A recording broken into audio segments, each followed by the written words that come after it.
জুলাই অভ্যুত্থানে আহত ও শহীদদের দলীয়করণ না করার আহ্বান জানিয়েছেন দৈনিক আমার দেশ পত্রিকার সম্পাদক মাহমুদুর রহমান।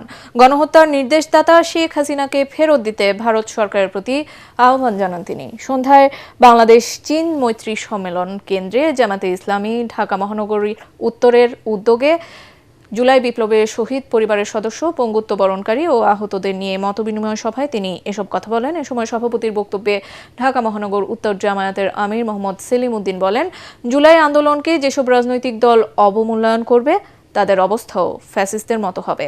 জুলাই অভ্যুত্থানে হতাহতদের পরিবারের সুরক্ষায় আইন করতে সরকারের প্রতি আহ্বানও জানান তিনি।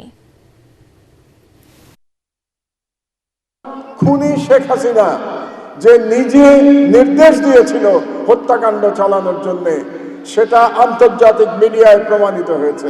আপনারা সকলেই এটা জানেন। কাজেই শেখ হাসিনার বিচারে আর কোনো বাধা থাকার কথা নয়, কারণ যখন আন্তর্জাতিকভাবে প্রমাণিত যে জুলাইয়ে যে গণহত্যা চালানো হয়েছিল, সেই গণহত্যার নির্দেশদাতা ছিলেন স্বয়ং শেখ হাসিনা।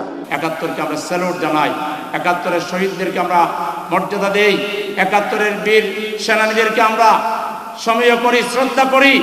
২৪কে যারা টিজ করবে, আন্ডারমাইন করবে, ২৪-এর দিকে যারা আঙ্গুল উঠাবে, তাদের পরিণতি ফ্যাসিবাদীদের পরিণতিতে পরিণত হবে।